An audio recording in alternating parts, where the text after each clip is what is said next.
எல்லாருக்கும் நினைக்கிறேன்.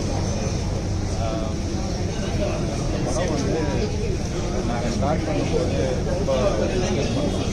ஏன்னா இந்த படத்துக்கு வந்து யாருமே வந்து நடிக்க மாட்டேன்னு சொல்லிட்டாங்க.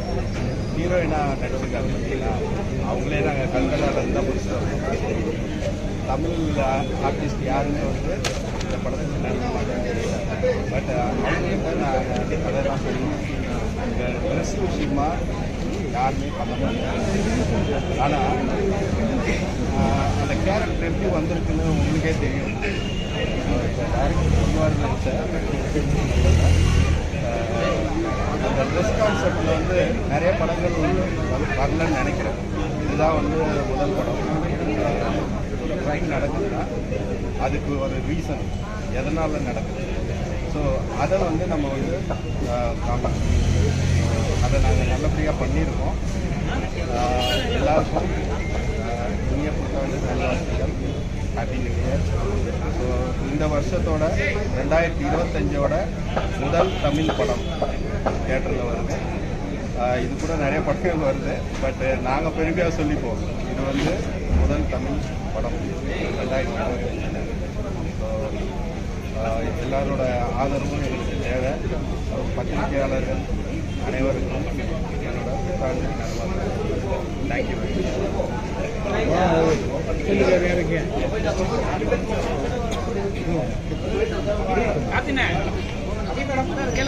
சார், தூவலே ஒரு நல்ல படம். அது ரிலீஸ் பண்ணி கொஞ்ச நாள்லேயே இதை ரிலீஸ் பண்ணுறீங்க, என்ன நோக்கம்? ஏன்னா இது வேறு களமாக இருக்குது. டைரக்டராக உங்களுக்கு நல்ல பேர் கிடைக்கும். ஏன்னா மணிவண்ணன் சார் தான் இந்தமாரி வேறு வேறு ஜானரில் படம் எடுப்பார். அதுக்கப்புறம் இப்போ உங்களை பார்க்குறோம், பிழை கூட ஒரு வித்தியாசமான கதை உள்ள படம் தான். உடனே ரிலீஸ் பண்ணி உங்கள் பேரை நிலைநிறுத்திக்க பார்க்குறீங்களா? ப்ரொடியூசருக்கும் கெயினாக இருக்கணும்ல, அது இன்னும் கொஞ்சம் பப்ளிசிட்டிலாம் கவனம் செலுத்தி பண்ணலாம். நல்லாவும் இருக்குது படம். Thank you sir. அதாவது நீங்கள் சொன்னீங்க இல்லையா, மணிவண்ணன் சார் மாதிரி அவர் மாதிரி, ஏன்னா இப்போ யாரும் அந்த மாதிரி எடுக்கிறது இல்லை. ஏன்னா ஒரு டைரக்டர் அப்படின்னாலே அவருடைய ஒரு படம் பார்த்தாவே கடைசி படம் வரைக்கும் அவங்களுடைய ஒரே ஸ்டைலாக தெரியும். அதனால் இந்த படத்தை பார்த்தாவே இவர் தான் டைரக்டர்னு கண்டுபிடிக்க முடியும். பட் மணிவண்ணன் சாருக்கு மட்டும்தான் அப்படி கண்டுபிடிக்கவே முடியாது. எனக்கு ஆசையும் அது மாதிரி என்னுடைய படம் இவன் இந்த பையன் இதுதான் பண்ணுவான் அப்படின்னு யாருமே ஜட்ஜ் பண்ணக்கூடாது. எது சொன்னாலும் அதை அவன் வித்தியாசமாக அவன் பண்ணிடுவான். இந்த மாதிரி வெரைட்டியாக அவனால் பண்ண முடியும் அப்படின்றத நான் வந்து சாதிக்கணும்னு நினைக்கிறேன். அதை பண்ணி பார்க்கணும்னு நான் நினைக்கிறேன். அதை தான் நான் பண்ணிட்டு இருக்கேன்.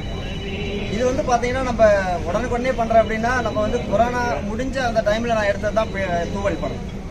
இது வந்து நாங்கள் இப்போ ஒரு 1 இயருக்கு முன்னே தான் ஸ்டார்ட் பண்ணோம். அதனால் ப்ரொடியூசருக்கு வந்து எல்லாமே நான் சொல்லிட்டு தான் எடுக்கிறேன். அதாவது வந்து தூவல் வந்து பைசா வராது, அவார்டு தான் கிடைக்கும் அப்படின்னு உண்மையை சொல்லிட்டு தான் நான் எடுத்தேன். பட் இதை நான் ட்ரெய்லர்லேயே பிஸ்னஸ் ஆகும்னு நினச்சேன். ஏன்னா இது ஒரு கான்ட்ரவர்சியான கண்டென்ட். அதனால தான் இங்கே வந்து நிறைய ஹீரோயின்ஸ் வந்து இதை நடிக்க மாட்டேன்னு சொன்னதுக்கான ரீசன் என்னன்னா, அவங்க போடுற ஆடையை நான் வந்து குறை சொல்கிறேன் அப்படின்ற சென்ஸில் அவங்க வந்து அதை பார்க்குறாங்க. ஏன்னா ஏ கிளாஸ் பீப்புள் எல்லாமே இந்த மாதிரி ட்ரெஸ் அணிவாங்க. அவங்க சர்க்கிளில் போகும்போது அவங்க யாருக்குமே அது வந்து ஒரு பெரிய ப்ராப்ளமாக தெரியாது. ஏன்னா அது ஆஸ் யூஷுவல் அப்படின்னு இருப்பாங்க. பட் அவங்க சி கிளாஸ் பீப்புள், பிசி இந்த மாதிரியான ஒரு நார்மல் ஏரியாவில் போகும்போது அவங்களுடைய கண்ணோட்டம் வேறு. ஏன்னா இங்கே ஒவ்வொருத்தருடைய பாயிண்ட் ஆஃப் வியூ வெவ்வேறு மாதிரி இருக்கும். அவனுடைய வாழ்வியலுக்கு தகுந்த மாதிரி தான் அவனுடைய பாயிண்ட் ஆஃப் வியூ மாறும். அப்படி இருக்கும்போது அதனால ஈர்ப்பாகிறவன் அவங்கள எதுவுமே தொட முடியாது. ரீசன் என்னன்னா, போலீஸ், ஃப்ரெண்ட்ஸ், பேரண்ட்ஸ் இப்படின்னு நிறைய அவங்களுக்கு வேலை இருக்கு. பட் இது எதுவுமே இல்லாத சில பேர் இருப்பாங்க இல்லைங்களா, அவங்க மேலே இது திணிக்கப்படும் போது, பட் இதுக்கு ஒரு மறைமுகமான ஒரு காரணமாக அதுவும் ஒன்றா இருக்குது. அது மட்டுமே காரணம் இல்லை, அதுவும் ஒன்றா இருக்குது அப்படின்றத தான் நான் சொல்ல வந்தேன்.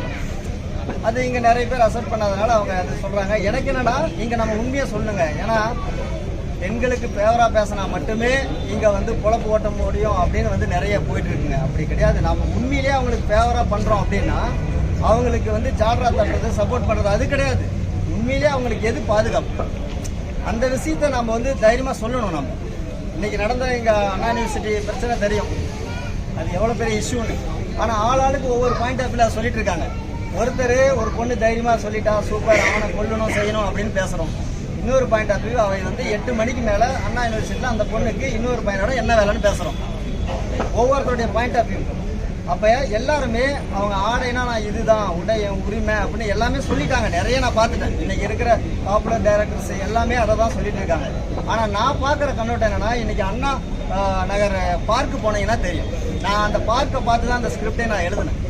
ஒரு பாதி பார்க் பார்த்தீங்கன்னா சில்ட்ரன்ஸு பெரியவங்க எல்லாருமே வந்து அவங்களுடைய சில்ட்ரன்ஸ் விளையாடுவாங்க, பெரியவங்க ஒர்க் அவுட் பண்ணுவாங்க, ரிலாக்ஸேஷனுக்கு வருவாங்க, இது எல்லாமே நடக்கும். அப்படியே பாதி பார்த்தீங்கன்னு வச்சுங்களேன், ஃபுல்லாக ரொமான்ஸ் போயிட்டு இருக்கும் பப்ளிக் பிளேஸில்.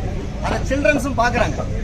ஏன்னா நம்ம எதுக்காக வந்து சில்ட்ரன்ஸு பார்க்குற இடத்துல இடம் பொருள் ஏவல் தெரிஞ்சு நம்ம வந்து ட்ரெஸ்ஸிங் சென்ஸ் பண்ணணும் அப்படின்னு நான் சொல்ல வரேன். அப்படின்னா ஒரு போஸ்டர் வந்து ஒரு ஆபாசமாக போடுறாங்கன்னு வச்சுங்களேன் ஸ்கூல் பக்கம், அதுக்கு எதிராக போராடுவோம், கிழிப்போம். ஏன்னா அதை பார்த்துட்டு போகிற பசங்க ஈர்ப்பு ஆகிடக்கூடாதுன்னு. அதே மாதிரி தான் ஒரு சிகரெட்டு குடிக்கிறது நம்ம உரிமை தான். ஆனால் பப்ளிக் பிளேஸில் ஏன் குடிக்கக்கூடாதுன்னு, மற்றவங்கள பாய்ச்சிடக்கூடாதுன்னு தானே. ஏன்னா அதை மூந்து போகிறவனு இருப்பான், அதனால அவனுக்கு ஒரு எஃபெக்ட் ஆகிடக்கூடாதுன்றதுக்காக தான் ஒரு கவர்மெண்ட்டு அங்கங்கே போர்டு வைக்கிறதும் சொல்கிறது எல்லாமே பண்ணிட்டு இருக்கோம். நான் சொல்ல வர்றது அந்த மாதிரி தான். நீங்கள் போகிறது உங்கள் உரிமை தான். மற்றவங்கள முகம் சுளிக்காத மாதிரி போட்டீங்கன்னா யாருக்கும் எந்த பிரச்சனையும் இல்லை அப்படின்றத தான் நான் இங்கே வந்து. சார், அண்ணா யூனிவர்சிட்டின்னு ஒரு ஞாபகம் வருது. அண்ணா யூனிவர்சிட்டியில் கூட ஒரு 35 வயசு இளைஞர் தான் தப்பு பண்ணியிருக்கிறாரு. ஆனால் நீங்கள் உங்கள் படத்தில் வந்து இளைஞர்கள்லாம் நல்லவங்க, வயசானவங்கலாம் மோசமானவங்க மாதிரி சித்தரிச்சிருக்க மாதிரி. இளைஞர்கள் எல்லாமே நல்லவங்கலாம் சொல்ல சார். நான் ஒரு பாயிண்ட் ஆஃப் வியூல பார்த்த விஷயத்தை ஒரு பார்ட்டை மட்டும் அதில் பதிவு. ஆனால் நானும் 50 வயசை கடக்கிறேன், அதனால தான் கவலையோட கேட்குறேன். அப்படி இல்லை. அப்போ மற்ற படத்தில் இளைஞர்கள் வந்து ஸ்மோக் பண்ணுறது, ட்ரக்ஸ் யூஸ் பண்ணுறது, அவன் வந்து கொல்றது மாதிரிலாம் இருக்குது. அதனால இளைஞர்கள் எல்லாரையுமே நம்ம சொல்ல வரோம்னு சொல்லிட முடியும். அது இல்லை. அது ஒரு அவங்க அதெல்லாம் சொல்லிட்டாங்க. நான் ஒரு சொல்லாத ஒரு விஷயத்த சொல்லணும்னு நினைச்சேன், அதை நான் இங்கே பதிவு பண்ணேன். அதே மாதிரி ப்ரொடியூசர் அவரை நடிக்க வச்சிருக்கீங்க, அந்த கேரக்டருக்கு உண்மையாக பொருத்தமாக இருக்காரு. அதுதான் காரணமா இல்லை அவரு கேட்டுக்கிட்டு இன்னும் 2 படமா பார்க்குறேன், அவரை பிரமாதமாக நடிக்கிறாரு. அவர் பிரமாதமாக அவரும் சரி, பின்னாடி அவர் வில்லன் அவரும் நல்லா. இப்போ அவங்க பிரமாதமாக நடிக்கிறதுனால தான் சார் நான் இதில் வந்து அவங்கள செலக்ட் பண்ணுவேன்.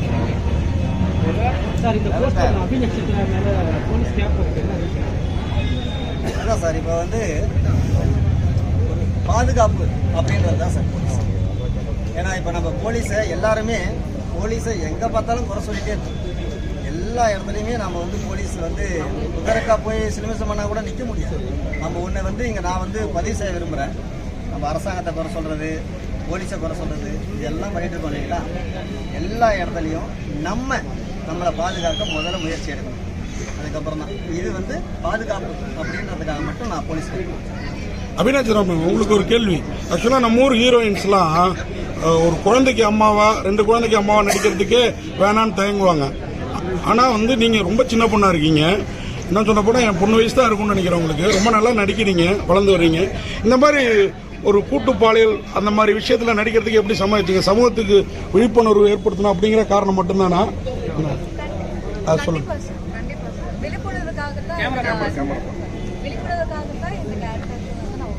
இதனால உங்களோட ஃபியூச்சர் அடுத்த கேரக்டர் கூப்பிடுவாங்க அப்படி?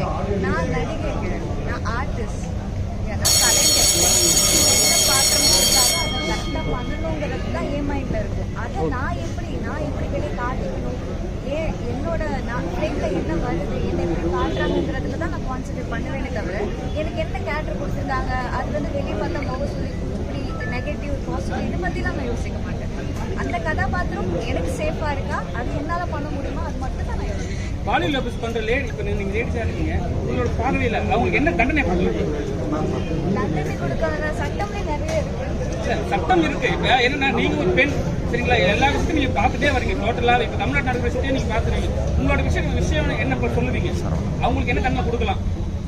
சட்டம் கொடுக்குறது வேற, பெண்கள் ஒரு விஷயம் இருக்காங்களே, அவங்கலாம் ஒரு விஷயம் சொல்லுவாங்க, சொல்லணும் இல்லை தண்டனை வந்து வேற சரியா இருக்குன்னு சொல்லுவாங்க. நீங்க என்ன பாக்குறீங்க?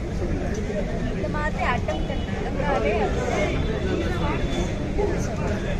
கடுமையான தண்டனை கொடுக்கணும்னு நான் சொல்லுவேன். இந்த மாதிரி அட்டம் நடந்தாலே ஆயுள் படத்தை 2 கிளைமேக்ஸ் வச்சிருக்கீங்க. ஃபர்ஸ்ட் கிளைமேக்ஸ் நாங்கள் ஏற்றுக்கிட்டோம், பரவாயில்ல.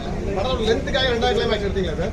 அப்படி இல்லையே சார், நான் ஒரு ட்விஸ்டாக தான் வச்சிருக்கேன் சார். செட் ஆகுது சார், கிட்ட வந்து இல்லை அது வந்து பார்த்தீங்கன்னா ஃபர்ஸ்ட் கிளைமேக்ஸே வந்து நீங்கள் அவங்கள வில்லனை காட்டி சொன்னீங்க, அது ஓகே, நாங்கள் ஏற்றுக்கிட்டோம்.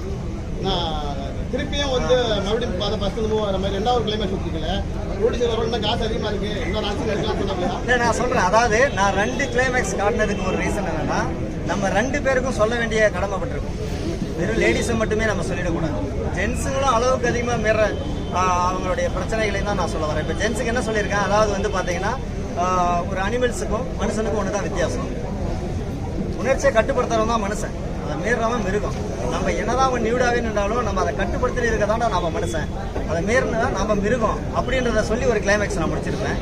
இன்னொன்று எல்லாருமே ஏதாவது ஒரு பொறுப்புக்காக இப்போ மேக்சிமம் நம்ம இப்படி கட்டுப்படுத்திட்டு இருக்கிறவங்களையும் நம்ம அவங்களையும் எல்லை மீறி அவங்க வந்து தப்ப வெளியே செய்யற அளவுக்கு நம்ம தூண்டிடவும் கூடாது அப்படின்றதுக்காக தான் இந்த 2 கிளைமேக்ஸை நான் சொல்லுவேன். இப்போ உங்களோட பார்வையில வந்து நம்ம வயசுல உள்ளவங்க பூரா கட்டுப்படுத்திடுறாங்க, வயசானவங்களை பூரா கட்டுப்படுத்த முடியலன்னு சொல்ல வரீங்க. அப்படி இல்லை சார். நான் வந்து எல்லா வயசுலையுமே உணர்வு இருக்கு சார். அந்த எல்லா வயசுல உள்ள உணர்வுகளையும் நம்ம வந்து தூண்டிடக்கூடாது அப்படின்ற ஒரு நல்ல ஒரு எண்ணத்துல தான் நான் சொல்லியிருக்கேன். ஒரு வயசு அப்படின்றதுல அது சின்ன பசங்களா இருந்தாலுமே அதை பண்ணுவாங்க. நான் சொன்னேன் இல்லையா, யாராவது போஸ்டர் ஒரு ஸ்கூல் பக்கம் போனா அந்த போஸ்டரை ஏன் கிழிக்கிறோம், ஒரு ஆபாசமான இதுனா அந்த சின்ன பசங்க பாதிச்சிடக்கூடாது தான். அது மாதிரி நிறைய படங்கள்லேயும் பார்த்துருக்கேன். நான் பழைய விஜயகாந்த் சார் படத்துலையும் பார்த்துருக்கேன். அது பசங்க போகும்போது அதை கிழிப்பாங்க அந்த போஸ்டர். பட் நம்ம இப்போ சொல்ல வேண்டியது என்ன, இன்னைக்கு இந்த அயனாவரத்தில் நடந்த சம்பவங்கள் நிறைய அப்பார்ட்மெண்ட் அதெல்லாம் நடந்துட்டு இருக்கு. அந்த ஒரு விஷயத்தை இங்கே பதிவு பண்ணணும். அதுக்கு ரீசன் இதுவும் ஒன்று இருக்கு அப்படின்றதுக்காக மட்டும்தான் அதை வச்சிருக்கு. பெரியவங்களை மட்டும் நம்ம சொல்றதுக்காக இல்லை சார். டேரக்டர் இல்லை போராட்டம் பண்ணுறதுக்கு அவர் வராரு, இந்த மாதிரி எங்கள் பொண்ணை வந்து இது பண்ணிட்டாங்கன்னு சொல்லிட்டு அவங்கள வந்து பின்னாடி பார்த்தீங்கன்னா அவங்க ட்ரக்ஸ் யூஸ் பண்ணுற மாதிரிலாம் காட்டுறீங்க. ஏன் அந்த மாதிரிலாம் அவங்கள காட்டுறீங்க? போராட்டம் பண்ணுற டீம்லாம் வந்து ட்ரக்ஸ் யூஸ் பண்ணுறாங்களா? போராட்டம் பண்ணுற அதே போல் என்கவுண்டரும் அவர் தான் பண்ணுறீங்க. அந்த தாத்தா பெரிய ஆட்கள்ன்றதுனால பண்ணலையா? அப்படி கிடையாது. உள்ள அவங்க போனாங்கன்னா அவங்களுக்கு தூக்கு தண்டனை தான். இன்னைக்கு போராட்டம் வந்து உள்ள எல்லாருமே இவங்களையும் பிடிச்சி உள்ள போட்டுருக்கலாம்ல, ஏன் தூக்கு தண்டனை கொடுக்காம அவர் எப்படி பனிஷ் பண்ணுவாருன்றத முதல்ல நான் சொல்லிட்டேன். அதுக்கப்புறம் 2வது மாட்டினாலும் அவங்களுக்கு அதான் தண்டனைன்றத சார். டைரக்டர் சார், அதே மாதிரி அவர் வேற சீமான் சாயல்லே இருக்காரு. இவர் கேட்ட கேள்விக்கு அப்புறம் தான் எனக்கு அந்த ஞாபகம் வருது. இல்லைங்க, உருவ ஒற்றுமை நிறைய பேருக்கு இருக்குங்க. அந்த கெட்டப்ல அவர் அப்படி இருக்காரு. இதே போன படத்துல பாத்தீங்கன்னா தூவல் அப்படி தெரியல இல்லைங்களா? ஒவ்வொரு கெட்டப்புக்கு ஒவ்வொரு உருவ மாற்றங்கள் வரதான் செய்யும். ஆடை கலாச்சாரம் சொன்னீங்கல்ல,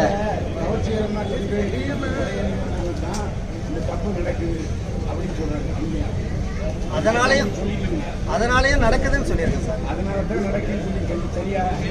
அதான்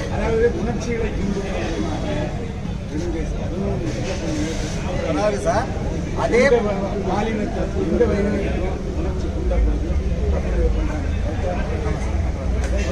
உணர்ச்சியை தூண்டனா தப்பு அதுதான் எல்லாருக்குமே தூண்டப்படும் போது நம்மள மாதிரி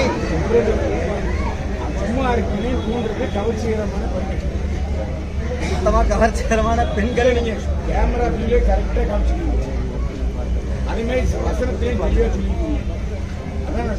எல்லை மீறிய கவர்ச்சி தூண்டப்படும் சொல்லுவோம் சார்.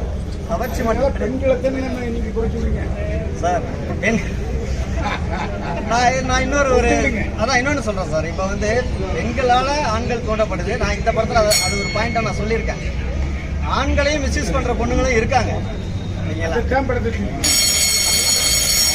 அதான் சார், அது உங்க பாயிண்ட் ஆஃப் சார்.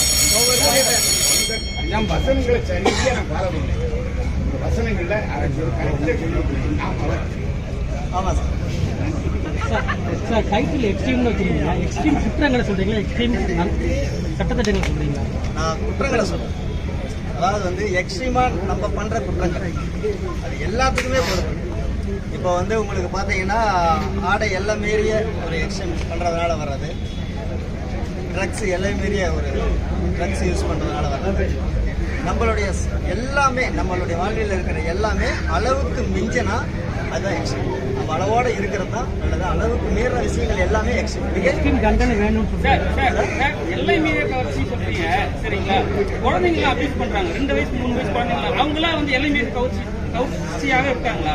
அவங்க கிடையாது. இல்ல என்னன்னா இப்ப நடக்கிற விஷயமே அது மாதிரிதான் சரிங்களா? நீங்க என்ன சொல்ல வரீங்க? ஆடை ஒண்ணு இருக்குன்றீங்க. ஆடையை பார்த்துதான் வந்து பெண்களோட உடலை பார்த்துதான் வந்து யாருக்கும் வந்து அபியூஸ் பண்ண முடியும்ன்றீங்க. அப்ப குழந்தைங்க ஏன் பண்றாங்க? அங்க பார்த்த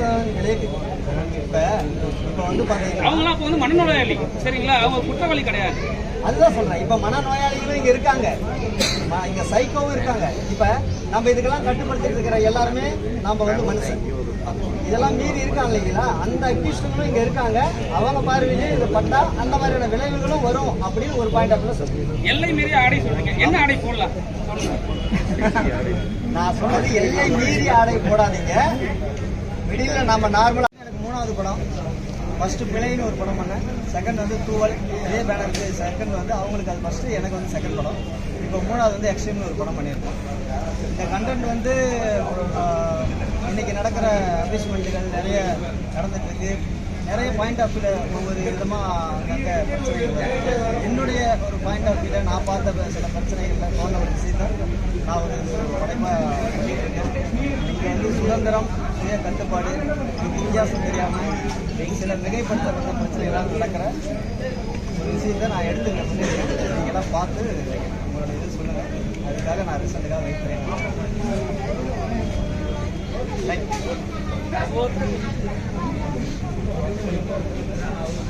இந்த படத்தோட ப்ரொடியூசர், அப்புறம் அதில் போலீஸ் கேரக்டர் நடித்த ஆள் நான். ஸோ இந்த படத்தோட கதை சொல்லும் போது எனக்கு வந்து பிடிச்சிருந்தது. பட் அதை டெவலப் பண்ணும்போது ஒரு முக்கியமான ஒரு விஷயம் பிடிச்சிருந்தது. அவர் கடைசியாக சொன்னது, அதாவது ஒரு விஷயத்தால் ஈர்க்கப்பட்டவங்க எந்த விதத்துக்கு பாதிப்புகளை ஏற்படுத்துகிறாங்க அப்படிங்கிற ஒரு விஷயத்தை சொன்னார். அதாவது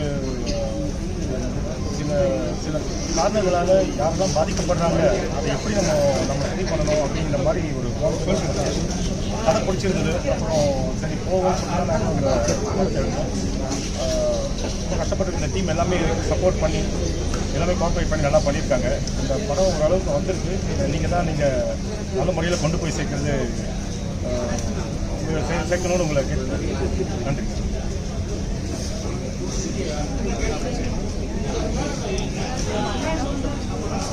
ஃபர்ஸ்ட் வந்து ப்ரெஸ் மீடியா எல்லாருக்கும் ரொம்ப நன்றி. உங்களோட சப்போர்ட் எல்லாமே இருக்கேங்க. இந்த படத்தில் நான் ஒரு முக்கியமான ஒரு கேரக்டர் பண்ணியிருக்கேன். இந்த கேரக்டர் கண்டிப்பாக எல்லாருக்கும் ஒரு இம்பேக்டை க்ரியேட் பண்ணி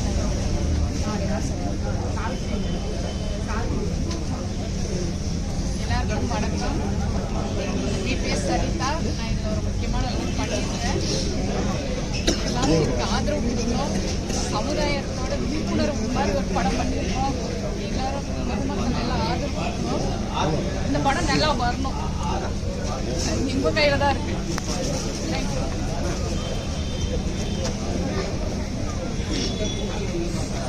எல்லாருக்கும் வணக்கம். ஸ்ட்ரீம் மூவி நல்லா வந்துருக்கு. கேரக்டர் பண்ணியிருக்கேன். டேரக்டர் சாருக்கும் பாருங்கள். சப்போர்ட் கண்டிப்பாக எனக்கு தேவை. எங்கள் டீம் எல்லாருக்குமே தேவை. Thank you so much.